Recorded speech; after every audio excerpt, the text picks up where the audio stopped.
There is a kind of silence that most people are afraid of. Not the silence of an empty room, not the silence after an argument, but the deep, pressing, suffocating silence that lives inside a person who has stopped believing that anything better is possible. You know that silence. You have felt it in the chest, heavy as a stone, sitting just beneath the ribs, pressing outward when the bills come in and the numbers do not add up. When you lie awake at 3 in the morning and the ceiling becomes a screen where every fear you have ever carried projects itself with perfect, merciless clarity. That silence is not peace. That silence is a cage, and most men and women will spend their entire lives rattling its bars, never once realizing that the lock was never on the outside. Napoleon Hill spent more than 20 years studying the wealthiest, most powerful, most mentally sovereign human beings this world has ever produced. And he discovered something that the comfortable and the complacent will never tell you, something that the institutions built to keep you productive and obedient will bury under distraction and noise. And that is this: every transformation that has ever occurred in the life of a human being, every fortune built from nothing, every empire raised from dust, every man or woman who ever escaped the gravitational pull of ordinary and mediocre existence, did it first in silence. Not in a boardroom, not in a classroom, not in a loud, frantic burst of activity. They did it in the quiet, deliberate, almost invisible interior space where thought becomes intention and intention becomes destiny. And the tragedy, the real tragedy that Hill witnessed over and over in his decades of research, is that most people will never find that space. They will be too loud, too distracted, too committed to the noise of their own excuses, to ever sit still long enough to hear the most important voice in their lives, the one that belongs to their own disciplined, focused, and unstoppable mind. What you are about to encounter in this conversation is not theory. It is not inspiration for the sake of feeling good for an hour and then returning to the same habits, the same fears, the same slow erosion of potential. This is a transmission of principles that have shaped the lives of the most consequential human beings of the last century. This is the architecture of disappearance and reappearance and transformation, and it begins in silence. Mira. Picture a man, and this is a composite drawn from dozens of cases. Hill documented and studied across his career. A man who wakes up every morning at 6:45, not because he wants to, but because the alarm is the sound of obligation. He showers in the same order he has showered for 15 years. He drinks his coffee standing at the kitchen counter, because sitting down would feel like a luxury he has not earned. He drives the same route to the same building where he trades 8, sometimes 10, sometimes 12 hours of his irreplaceable life for a number that someone else decided was his worth. And every evening he comes home carrying that invisible weight, the weight of unlived potential, and he sets it down next to the door, and he does not talk about it, because talking about it would mean admitting something he is not ready to admit. His wife notices the distance in his eyes. His children notice that he is present in body but somewhere else in spirit. And on the weekends, he fills the silence with television, with noise, with anything that will keep him from sitting still long enough to feel the full weight of what his life has become. This man is not lazy. He is not unintelligent. He is not unlucky in any cosmic or fundamental sense. He is simply operating on a program, a mental program installed in childhood by well-meaning people who themselves were operating on a program installed by others before them, a program that says, work hard, stay safe, do not want too much, do not dream too loudly, do not disappear from the path that was paved for you before you were old enough to choose. And here is what Napoleon Hill would tell that man directly. Your mind is the most powerful instrument ever created in the history of the universe, and you are using it to imprison yourself. If this speaks to something you recognize, something you have felt in your own chest at some quiet moment when the noise fell away and the truth came close, then do something right now. Not because it is a small request, but because it is a declaration of intent. The act of subscribing to this channel, of choosing to remain in this conversation, is itself a reprogramming. It is your subconscious mind receiving its first instruction of the day. I am someone who seeks, who grows, who refuses to remain where I am. Every view, every return, every comment you leave below is a signal sent to the deepest layer of your psychology that says, I am paying attention to my own transformation. And that signal, small as it seems, is the beginning of everything. Leave a comment below. Tell the world, or at least this corner of it, one word that describes what you are building. One word. That is all, because the man or woman who can name what they are building has already begun to build it. Now, back to the silence. There is a word for what happens when a person decides to step away from the noise of their current life and enter a deliberate period of interior reconstruction. There is a precise name for this process. this almost alchemical act of stripping away the old identity and forging a new one in the furnace of focused thought.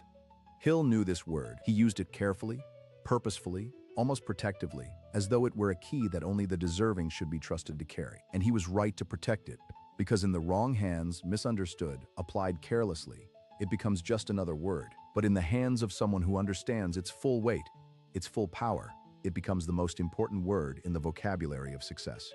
We will get to it. But first, you need to understand what it is you are transforming away from and why the cost of not doing so is higher than any price you have ever been asked to pay. Verás, the poverty of the body is visible.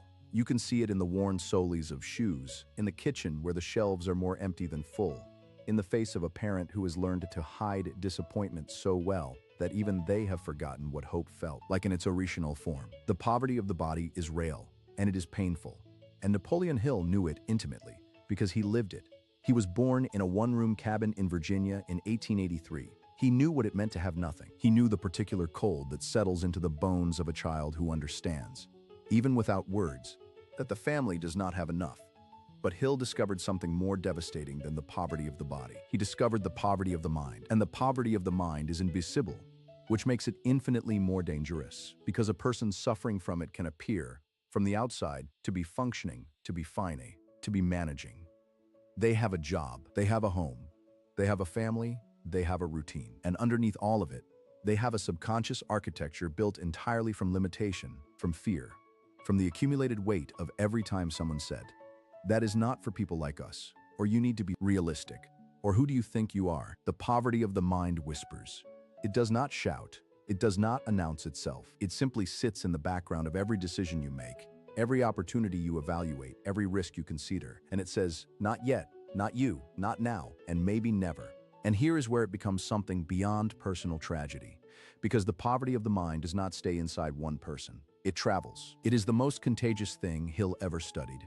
More contagious than enthusiasm, more persistent than habit, more patient than any disease. It passes from parent to child not through words, but through atmosphere, through the texture of daily life, through what is never spoken, through what is never attempted, through what is never even imagined as possible. Think about that. Think about the child who is watching you right now, or who will watch you in the years to come. Not watching your words, watching your choices, watching whether you shrink in the face of difficulty or expand, watching whether you pursue the thing that frightens you or retreat to the comfort of the familiar, watching whether you are someone who builds or someone who endures, and they are learning with every observation what it means to be a human being in the world.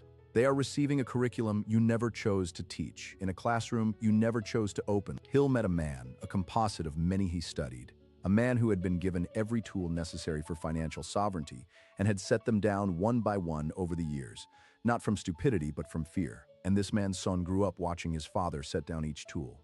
And so he learned that tools were things you admired but did not use. And that son became a father, and his children watched him too.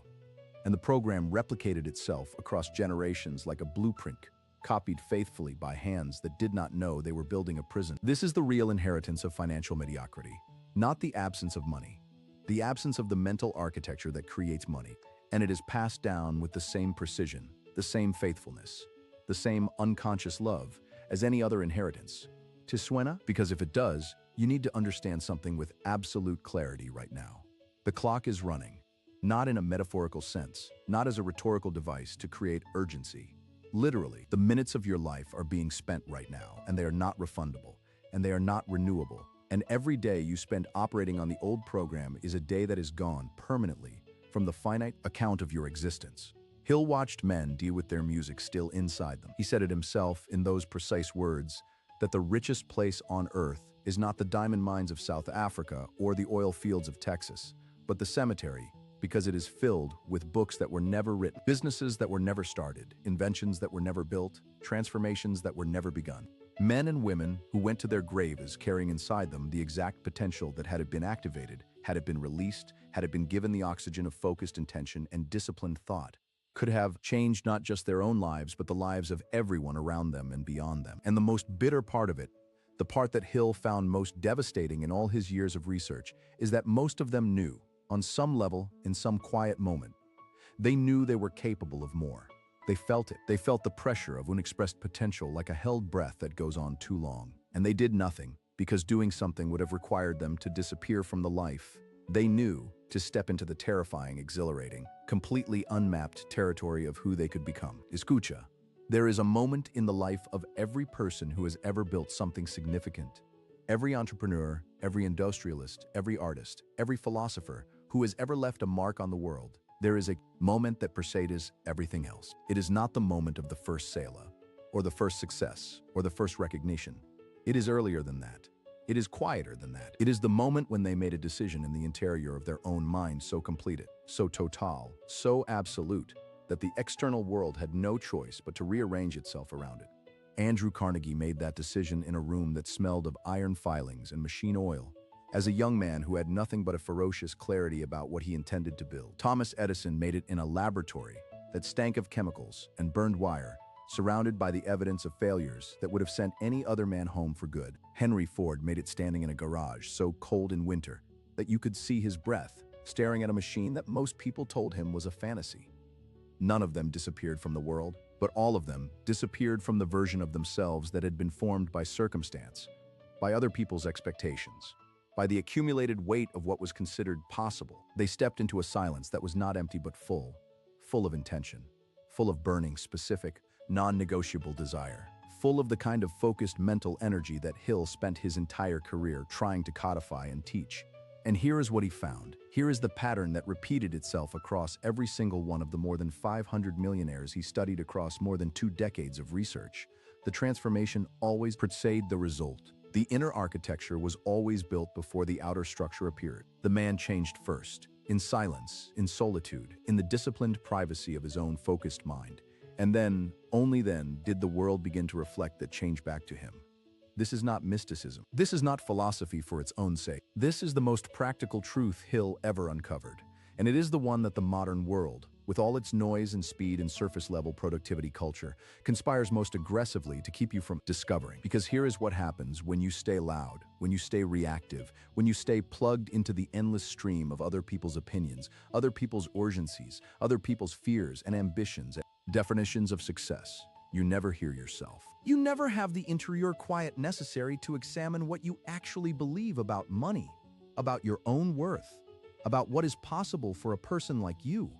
And so you keep operating on the old program, the one that was written for you before you were old enough to write your own. Now, let us talk about what it actually means to disappear and transform in silence, because this is where it becomes not just compelling, but actionable.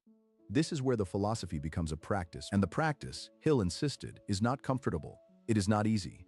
It is not something you can do while scrolling, while half present, while one eye on the clock. It requires the full weight of your attention, the full seriousness of your intention, and a willingness to be temporarily unknown, even to yourself, while the new version of you takes shape. The first thing Hill would tell you, and he told it to anyone who would listen, who would sit still long enough to receive it, is that you must define a burning desire. Not a wish, not a preference, not a vague aspiration toward something better. A burning desire, specific, measurable, emotionally charged to the point of obsession. Not the kind of obsession that destroys, but the kind that builds, the kind that organizes every thought, every action, every decision around a single, irreducible purpose. He called it the definite chief aim. And the word definite is doing enormous work in that phrase. Because most people have aims. They want more money, a better life, a business of their own, freedom from the alarm clock, and the obligation and the quiet desperation.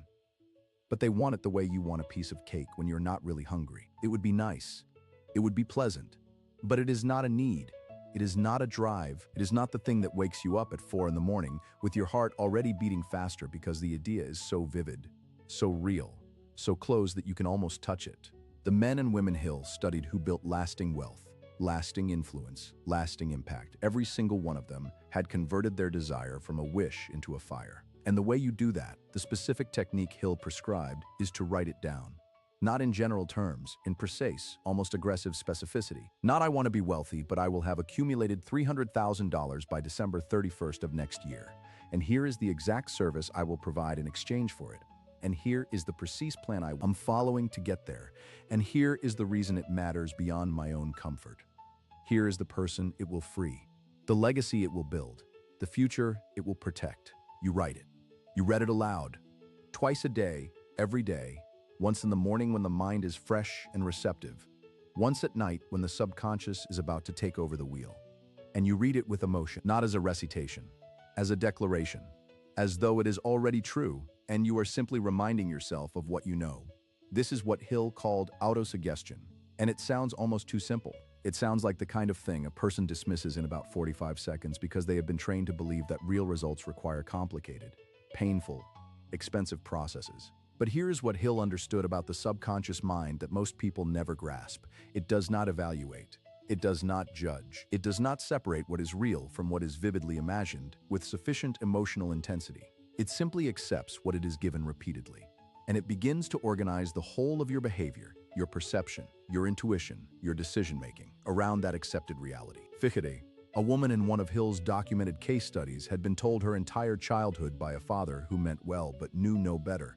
The father would say, "We are not the kind of people who have a lot of money." And she had absorbed that sentence the way a sponge absorbs water, completely, without resistance. It had become the organizing principle of her financial life. Every time an opportunity presented itself, something in her would find the reason it would not work. Every time she was on the edge of a breakthrough, something would pull her back. Not from the outside, but from the inside, from the architecture of that one sentence, repeated in 100 variations across a childhood. When she began the practice of autosuggestion, when she began to deliberately, systematically, emotionally replace that old sentence with a new one, something began to shift.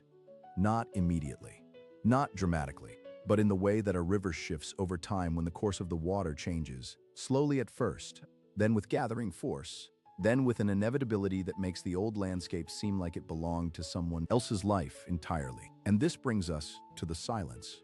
Because autosuggestion does not work in noise. It does not take root in a mind that is constantly bombarded, constantly reactive, constantly at the mercy of the external world's demands and distractions. It requires the soil of stillness. It requires moments of genuine interior quiet where the new suggestion can be planted deep enough to take hold before the noise of the world washes over it again. Hill prescribed what he called periods of intense meditation, not in the religious sense, not with candles or postures or chants, but in the most pragmatic sense.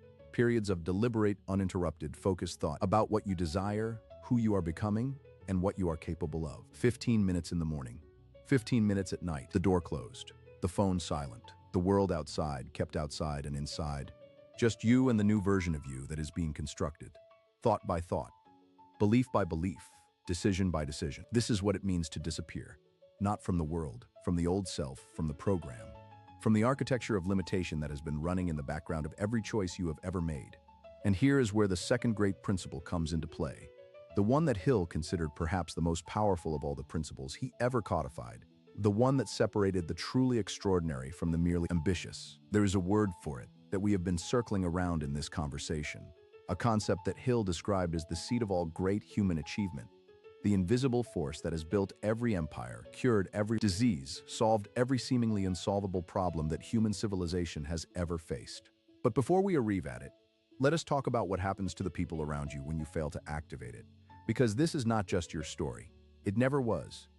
Your partner, if you have one, is watching not with judgment, or not primarily with judgment, but with the particular kind of attention that comes from love and proximity and the shared reality of a life built together, and what they are watching for, what they are hoping for, what they are perhaps afraid to say out loud, because saying it feels like pressure or cruelty is evidence that you believe in yourself enough to act, evidence that the dream you talked about in the early days, in the beginning when everything felt possible, is still alive in you, evidence that the person they chose is someone who fights, who builds, who refuses to surrender to the gravity of the ordinary. When that evidence does not come, when the years pass and the dream stays a dream and the potential stays potential, something happens between two people.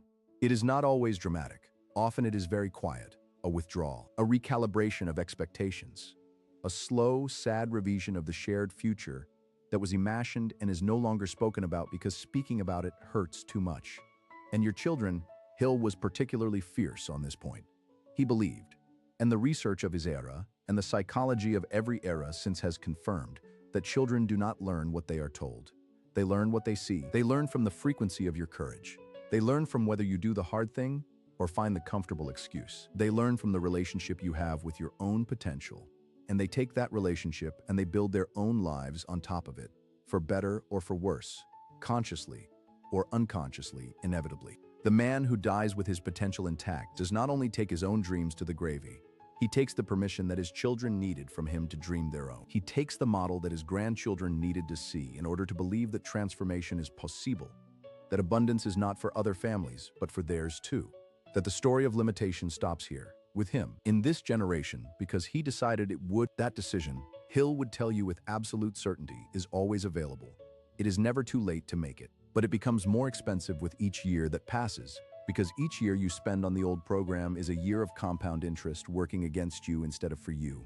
Each year is a year of reinforced neural pathways of deepened habitual thought of a subconscious that has received the same limiting instructions so many times that it has mistaken them for truth. Mira, the cost of inaction is not static. It grows. It compounds. It accumulates interest in the currency of missed opportunity and unrealized potential and slowly dying possibility. And the payment is not made by you alone. It is made by everyone whose future is connected to yours. Now, the word, the principle, the concept that Hill returned to again and again in his research, that he described as the secret within the secret, the power behind every other power he ever taught. It is the mastermind, and in the moment of naming it, you might feel a flicker of recognition, or perhaps a flicker of disappointment because you have heard the words before, perhaps in passing, perhaps in a summary of Hill's work that reduced it to something like find good business partners. But that reduction is a tragedy, because what Hill actually meant by the mastermind is something far more vast, far more precise, and far more immediately applicable than any casual summary has ever captured. The mastermind principle, as Hill defined it after 20 years of studying the most successful human beings who ever lived, is the coordination of knowledge and effort in a spirit of harmony between two or more people for the attainment of a definite purpose. And within that coordination, he observed something that he could not explain in purely mechanical terms, something that he described as a third mind, an invisible intelligence that arises from the harmonious union of focused, aligned human intention, something that is greater than the sum of its parts, something that generates ideas, solutions, and opportunities that neither participant could have produced alone. Carnegie understood this. He surrounded himself deliberately with men whose knowledge and skills were precisely what his own knowledge and skills were not. He did not seek people who agreed with him. He sought people who complemented him, who filled the gaps in his understanding with expertise he had not had time or inclination to develop himself. And the combination, the harmony of their focused, aligned, purposeful collaboration produced a force that built one of the largest steel empires in human history. Edison understood it. Ford understood it. Every man and woman Hill ever studied who built lasting wealth understood it at some level, even if they had never read the words mastermind, even if they had never articulated the principle in the precise language Hill gave it.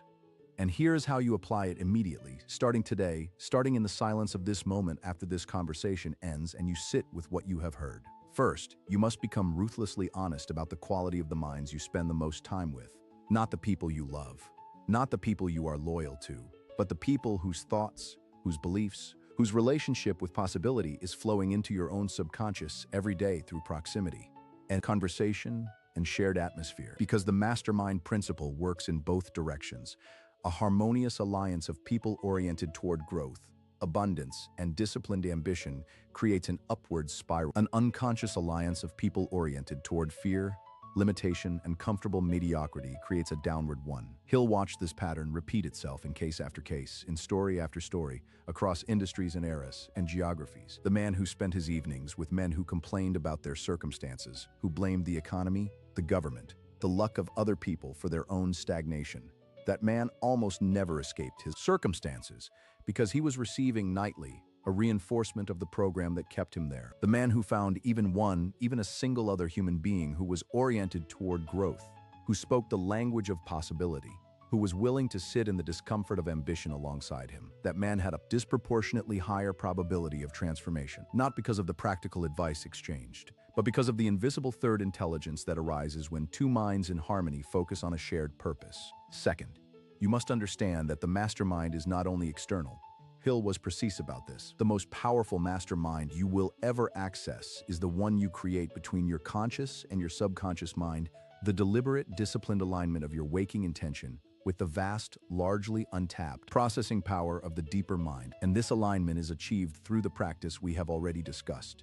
Autosuggestion, the repetition of specific, emotionally charged, precisely defined instructions delivered to the subconscious twice daily, with the full force of your belief and your feeling. and your absolute refusal to accept any other reality. This is the transformation that happens in silence. Not in isolation, but in the deliberate, protected, sacred space of your own focused interior, where the old program is examined. Not with guilt or shame, but with the clear clinical eye of someone who understands that a program installed by others can be replaced by one you choose yourself, where the new architecture is laid down, beam by beam, belief by belief, repetition by repetition, until it is as solid and as automatic as the old one used to be. Veracity. And here is where it gets deeply practical, because Hill was always, at his core, a pragmatist. The third principle, the one that acts as the accelerant for everything else, is what he called faith. And again, do not let the word mislead you into a religious frame that may or may not be yours. Hill was using the word in its most functional, most psychological, most immediately applicable sense. Faith, as Hill defined it, is the visualization of and belief in the attainment of desire. It is the state of mind in which the desired outcome is so real, so vividly present in the imagination, so emotionally inhabited that the subconscious accepts it as current reality and begins to organize all of your behavior and perception around bringing it into physical form. He was not speaking of wishful thinking. He was speaking of a precise mental discipline that requires practice, that requires daily maintenance, that requires you to hold a vision in the face of a reality that does not yet match it, not with denial, but with the unshakable certainty of someone who has read the blueprints and knows the building is already underway. Carnegie would say to his team, "We have not built it yet, but I have already seen it completed." And he meant that literally. In his mind, the structure existed with perfect clarity before a single beam was placed, and that clarity, that vivid, specific, emotionally inhabited mental image, was not separate from his success. It was the origin of his success. It was the instruction he sent to his own subconscious and to the subconscious of everyone around him every single day. You can do this, not because it is easy, because it is the only thing that actually works. Not eventually, not theoretically. Actually, in practice, in the lived experience of every person who has ever applied these principles with sufficient commitment and sufficient duration. And the duration matters. Hill was honest about this. He never promised overnight transformation. He promised something far more valuable. He promised inevitability. He said that a person who applies these principles with consistency, with the burning desire that refuses to negotiate with circumstance, with the faith that refuses to be extinguished by temporary failure, that person does not eventually succeed. That person cannot fail, because the mind that is disciplined in this way, the mind that is aligned with a definite purpose and supported by a master mind, and fueled by a faith that is renewed daily through autosuggestion and visualization, that mind becomes a force of nature, and forces of nature do not fail. They shape the landscape. Now the fourth principle, and this one is where many people stumble, where many people lose the thread, where many people find the gap between aspiration and transformation. Specialized knowledge. Hill was emphatic on this point. General knowledge, the kind that fills classrooms and satisfies examiners, is largely useless for the accumulation of wealth. What builds wealth is specialized knowledge applied to a specific purpose through a specific plan. This does not mean you must spend years in formal education. The most financially powerful people Hill studied were, in many cases, not formally educated at all. Ford famously could not recall basic historical facts or scientific principles when challenged in a court case, and he did not care, because he knew something more important than facts. He knew how to surround himself with people who had the specific knowledge he needed, and he knew how to apply the knowledge they provided toward the specific purpose he had defined. He had built a mastermind that contained the specialized knowledge his business required, and he directed it with the clarity of his definite purpose. So the question is not, do I know enough yet? The question is, have I defined the purpose clearly enough to know what specific knowledge that purpose requires? And have I identified the sources, the people, the alliances, the study through which I can access that knowledge, beginning now, not when conditions are perfect, not when the time is right, but now, because the time is never right. Hill knew this. He watched hundreds of people wait for the right time and waiting. The right time is a fiction constructed by the fearful mind to protect itself from the discomfort of action. The right time is the enemy of transformation. The right time is the most expensive story you will ever tell yourself. Ficade, a young man, came to Hill early in his career. Not literally to Hill the person, but to his principles, encountering them in that way that life sometimes delivers exactly what you need at exactly the moment you are, finally ready to receive it. And this young man had every excuse that the world provides for not beginning. He had no connections. He had no formal education in the field. He wanted to enter. He had, in fact, nothing but a burning desire so precise, so specific, so emotionally vivid that it kept him awake at night. Not with anxiety, but with a kind of ferocious aliveness that felt more like certainty than hope. And he began. In the only way that beginning is ever possible, imperfectly, incompletely, with insufficient resources and insufficient knowledge and insufficient certainty about the outcome. He began because he understood, at a level that bypassed rational analysis, that beginning imperfectly is infinitely superior to waiting perfectly for the moment that never comes. Within 3 years, his circumstances were unrecognizable to the version of himself that had stood at the beginning with nothing but desire and the decision to act. Not because the world had changed, because he had changed in the silence of his own focused, disciplined, daily practice of the principles we have been discussing. And this brings us to the final principle, the one that Hill saved for last in his great work. Not because it was least important, but because it was the one that required all the others as its foundation. The principle of the subconscious mind as a transmitting and receiving station. Hill believed, and the neuroscience of the century following his research has done nothing but confirm in ever more precise detail, that the subconscious mind is in constant communication with a field of intelligence that extends beyond the individual. He called it infinite intelligence. You may call it whatever is consistent with your own understanding of the universe. The name matters less than the function. It is the source from which the great intuitions come, the sudden solutions to problems that have resisted conscious analysis, the hunches that lead to the right meeting at the right moment, the ideas that arrive fully formed at 4 in the morning, like a gift from somewhere outside the ordinary boundaries of thought. And the subconscious transmits to this field and receives from it in direct proportion to the clarity, the specificity, and the emotional intensity of the instructions it has been given. A mind that is clear about its purpose, that has been disciplined through daily practice, that is supported by the harmony of a master mind, that is fueled by a faith renewed each morning and each evening through autosuggestion. That mind is not just operating at a higher level of personal efficiency. It is tapped into a current of intelligence and opportunity that is simply not accessible to the unfocused, the undecided, the perpetually distracted. This is not magic. This is not wishful thinking dressed in the language of power. This is the most pragmatic description Hill could find for a phenomenon he observed consistently across 500 subjects, across 2 decades, across industries and cultures and economic conditions.